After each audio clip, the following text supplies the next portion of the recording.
नवीन की माँ को मरे बस एक ही महीना बीता था कि गोविंद ने दूसरी शादी कर ली और अपनी दूसरी पत्नी कंचन को घर ले आया। कंचन, ये मेरा बेटा नवीन है। मैं इसे बहुत प्यार करता हूँ। मैंने तुमसे शादी बस इसलिए की है कि इसकी अच्छे से देखभाल हो सके। जी, मैं इसे एक माँ की तरह प्यार दूंगी। मुझे तुमसे यही उम्मीद थी। उस दिन कंचन नवीन से बात करने गई। नवीन, हेलो, मैं कंचन हूँ, तुम्हारी माँ। आप मेरी सौतेली माँ हो ना? सौतेली तो पता नहीं, पर मैं तुम्हारी माँ जरूर हूँ। मतलब ये कि तुम्हारे पापा ने मुझसे शादी बस तुम्हारे लिए की है और कहा कि मैं तुम्हारा खास ध्यान रखूं। और वैसे भी तुम मुझे अच्छे लगे। और वो क्यों? क्योंकि दिन भर अपनी माँ की तस्वीर देखते रहते हो। मतलब तुम अपनी माँ से बेहद प्यार करते हो, और अगर ऐसा बेटा मुझे मिला तो मेरे तो भाग ही खुल गए ना। पर तुम तो बहुत छोटी हो। अगर मैं तुम्हें माँ कहूँगा तो अजीब नहीं लगेगा? चाहे किसी को कुछ भी लगे, मुझे तो बहुत अच्छा ही लगेगा। पहले ही दिन नवीन और कंचन की दोस्ती हो गई। अगले कुछ दिनों में कंचन और नवीन घुल मिल गए थे। उन दोनों को एक साथ रहना बहुत पसंद था। वो लोग बातें करते, हंसते, खेलते और साथ खाना भी खाते। एक दिन नवीन ने कंचन को एक साड़ी दी। ये क्या? ये मेरी माँ की फेवरेट साड़ी थी। उन पर बहुत अच्छी दिखती थी। अब वो नहीं रही तो तुम इसे पहन लो।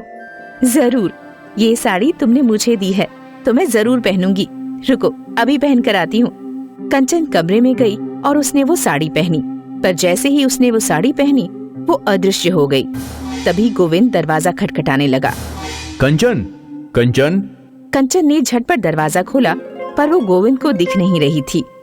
कमाल है, ये दरवाजा अपने आप ही खुल गया। कंचन, कंचन। जी बोलिए। कहाँ हो तुम? यही तो हूँ आपके सामने। कहाँ? तभी गोविंद को बाहर से एक आवाज आई, गोविंद जी। और गोविंद बाहर निकल गया। यहाँ कंचन को समझ नहीं आ रहा था कि क्या हुआ।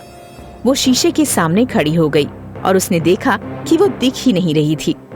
ये कैसे हो सकता है? मैं दिख क्यों नहीं रही? क्या माजरा है? कंचन समझ गई कि उसने जो साड़ी पहनी थी वो जादुई साड़ी थी। कंचन ने तुरंत साड़ी बदल दी और जादुई साड़ी संभाल कर रख दी। कुछ देर बाद गोविंद वापस पहुंचा। कहाँ थी तुम? वो यही पलंग के पास सफाई कर रही थी। ठीक है, मैं बाहर जा रहा हूँ। आते आते देर हो जाएगी। तुम और नवीन खाना खा लेना, ठीक है? गोविंद वहाँ से चला गया और कंचन ने जादुई साड़ी की बात नवीन को बताई। सच्ची? हाँ, सच्ची। अच्छा ये बताओ, ये बात तुम्हारे पापा को बताऊं क्या? नहीं, उन्हें मत बताना। माँ की साड़ी जादुई बन गई है। इसके पीछे कोई भी वजह हो सकती है। ठीक है। अगले दिन गोविंद अपने स्टडी रूम में बैठा था। तभी डोर बेल बजी। कंचन दरवाजा खोलने जा ही रही थी कि रुको, मैं खोलता हूँ। ठीक है। दरवाजे पर वकील साहब थे। मुझे वकील साहब से बहुत इंपॉर्टेंट बातचीत करनी है। कोई हमें डिस्टर्ब ना करे। ठीक है। गोविंद और वकील साहब स्टडी रूम में चले गए और नवीन कंचन के पास आया। मेरी माँ के मरने से पहले भी यही वकील आया था। अच्छा? और पापा ने ऐसे ही बोला था। तो अब हमें क्या करना चाहिए? तुम वो जादुई साड़ी पहनो और पता लगाओ कि पापा उस वकील से क्या बात करते हैं। हाँ, ठीक है। कंचन तुरंत अपने रूम में गई और उसने वो जादुई साड़ी पहन ली। मैं तुम्हें दिख रही हूँ क्या? नहीं, पर तुम हो कहाँ? यही हूँ। कंचन स्टडी रूम में दरवाजे पर खड़ी हो गई। वो वकील और गोविंद की बातें सुनने लगी। आपको लगता है कि दूसरी शादी का आइडिया काम करेगा? हाँ, ऑफ कोर्स काम करेगा। दुनिया जानती है कि सौतेली माँ कैसी होती हैं। मैंने अपनी पत्नी को मार दिया। सोचा ये जायदाद मेरे नाम हो जाएगी, पर उसने तो पहले ही सब कुछ नवीन के नाम कर रखा है। अब हम नवीन को मारेंगे और इल्जाम उसकी सौतेली माँ पर डाल देंगे। फिर ये सारी प्रॉपर्टी सिर्फ और सिर्फ मेरी होगी, बस मेरी। मेरा कमीशन मत भूलिएगा। बिल्कुल नहीं। ये सुनकर कंचन ठिठुर गई। उसे समझ नहीं आ रहा था कि वो क्या करे। वो कमरे से बाहर आ गई। उसने ये सारी बात नवीन को बताई। मुझे पहले से ही ऐसा लग रहा था। मेरे पापा अक्सर मेरी माँ को पीटते रहते थे। अब मैं उन्हें नहीं छोड़ूंगा। गुस्से से नहीं, अकल से काम लो और जो मैं बोल रही हूँ वही करो। पुलिस स्टेशन जाओ, अपने पापा के खिलाफ कंप्लेन करो और कहना कि तुमने अपनी माँ का कत्ल हुए खुद देखा है। कंचन की बात सुनकर नवीन पुलिस स्टेशन में कंप्लेन करने चला गया।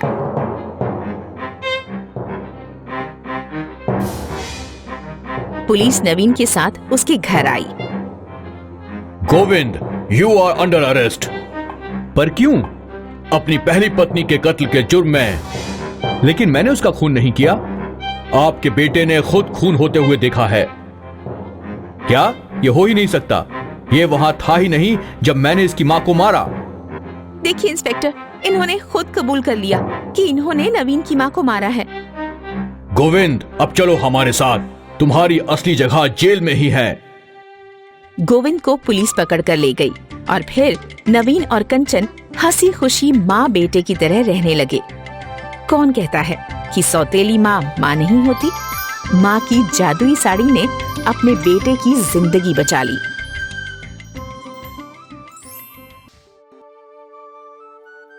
शीला और शबनम एक दूसरे के पड़ोस में रहते थे। दोनों ऊपर से अच्छा व्यवहार करते थे, लेकिन अंदर ही अंदर एक दूसरे से खूब जलते थे।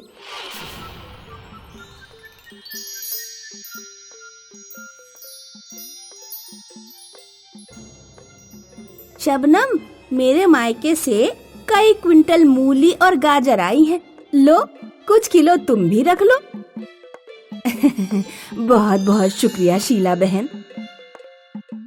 शीला जब चली गई तो शबनम बोली, मायके से कुछ भी आए दिखावा करने यहाँ चली आती है। सड़ी हुई गाजर और मूली छांट के हमारे घर देने चली आई।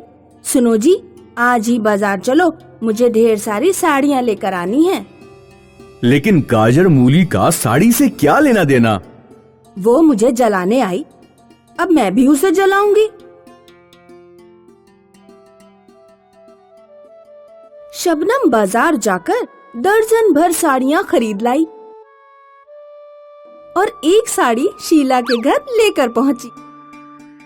शीला बहन, मेरे पति बाजार से मेरे लिए कुछ ज्यादा साड़ियाँ ले आए हैं, इसीलिए मैंने सोचा क्यों ना एक साड़ी तुम्हें दे दूं। ये लो, ये तुम्हारे ऊपर खूब जचेगी। थैंक यू शबनम जी। शबनम साड़ी देकर चली गई, लेकिन शीला का खून खौल गया। साड़ी तो ऐसे देने आई थी जैसे ये कोई महारानी हो और मैं इसकी दासी।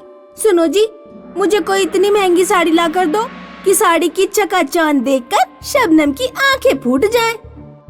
मेरे पास पैसे नहीं हैं। पिछले महीने ही मैंने तुम्हें कुंडल दिलवाए थे। मैं ड्यूटी पर जा रहा हूँ। शीला का पति चला जाता है। इनके पास तो कभी पैसे ही नहीं होते। हाँ, याद आया, पूजा एक दिन बता रही थी कि जंगल में कोई साधु रहता है जो लोगों को जादुई सोने की साड़ी देता है। शीला साधु के पास जंगल में गई। साधु जी, मैंने सुना है आपके पास कोई जादुई सोने की साड़ी है जिसे पहनकर अगर किसी चीज का नाम लो तो वो चीज तुम्हारे सामने हो जाती है, और वो चीज तुम्हारे सामने हो तो वो सोने की बन जाती है। हाँ, मेरे पास एक साड़ी है, लेकिन वो मैं तुम्हें नहीं दूंगा। वो साड़ी मैं सिर्फ जरूरतमंदों को देता हूँ। तुम्हें तो मैंने देखकर ही पहचान लिया कि तुम अपनी अमीरी का दिखावा करने और दूसरों को जलाने के लिए वो साड़ी पाना चाहती हो। साड़ी तुम्हें नहीं मिल सकती। जाओ यहाँ से। शीला साधु के सामने चली गई, लेकिन वो एक पेड़ के पीछे जाकर छिप गई। उसने देखा कि साधु कुटिया में खाना बना रहा है। साधु खाना ढककर नदी पर नहाने चला गया। शीला चुपके से साधु की कुटिया में घुसी और जादुई सोने की साड़ी उठाकर अपने घर ले आई। उसने साड़ी पहनी और शबनम को जलाने के लिए बाहर आंगन में घूमने लगी। गांव की औरतों ने शबनम को शीला की साड़ी के बारे में बताया। शीला तुम्हारे ऊपर खूब हंस रही थी, कह रही थी कि शबनम ने तो ऐसी साड़ी अपने जीवन में छुई भी नहीं होगी। इसके साथ ही उसकी साड़ी जादुई है। अगर कोई चीज उसके सामने हो और साड़ी पहनकर वो उस चीज का नाम ले दे तो वो चीज सोने की बन जाती है। अच्छा, तो ये बात है। शीला चिंता ना करे, मैं उसे अच्छा मजा चखाऊंगी। अगले दिन सुबह सुबह शबनम ने एक लेटर में शीला के पति का नाम लिख दिया और उस लेटर को शीला के घर के अंदर खिसका दिया। शीला हमेशा की तरह सुबह जल्दी उठी और दरवाजा खोलने गई। उसने दरवाजे पर लेटर देखा। शीला को ये ध्यान ही नहीं रहा कि वो जादुई सोने की साड़ी पहने हुए है। उसने लेटर पढ़ा। मेरे पति का नाम रामनाथ है। शीला का पति बराबर में ही खटिया पर सो रहा था। शीला ने जैसे ही पति का नाम लिया, उसका पति सोने का बन गया। शीला जोर जोर से रोने लगी। हाय राम, ये क्या हो गया? मेरे पति सोने के बन गए, मैं बर्बाद हो गई, कोई मेरी मदद करो। शीला ने लेटर को ध्यान से देखा। वो समझ गई कि ये शबनम की हैंडराइटिंग है, तो ये सब शबनम का काम है। लेकिन वो चिंता ना करे, मैं उसके पति को भी सोने का बना दूंगी। शीला शबनम के घर के आंगन में गई। शबनम का पति सुबह सोकर उठा ही था और बाहर टहल रहा था। शबनम ने शीला के पति को नाम से पुकारा। सुनिए सुनील जी। नाम लेते ही शबनम का पति भी सोने का बन गया। शबनम ने जब अपने पति को सोने का बना देखा तो वो भी जोर जोर से रोने लगी। गांव वालों, शीला चुड़ैल ने मेरे पति को सोने का बना दिया, मैं इसे जिंदा नहीं छोड़ूंगी। शीला और शबनम आपस में लड़ने लगती हैं और एक दूसरे के बाल नोचने लगती हैं। तभी साधु वहाँ पर आता है। अब कैसा लग रहा है शीला? तुमने मेरी कुटिया से जादुई सोने की साड़ी चुरा ली थी। अब बताओ, क्या तुम अमीरी का दिखावा करके और दूसरों को जलाकर खुश हो गई? मुझे माफ कर दीजिए साधु जी। किसी भी तरह मेरे पति को वापस पहले जैसा कर दीजिए और अपनी जादुई साड़ी वापस ले लीजिए। मैं आपके पैर पड़ती हूँ। साधु जी, मेरे पति को भी वापस जिंदा कर दीजिए। मेरी तो कोई गलती नहीं है, ये सब शीला का किया धरा है। गलती तुम दोनों की है। तुम दोनों अपने सुख से प्यार नहीं करती, बल्कि एक दूसरे को दुखी देखना चाहती हो।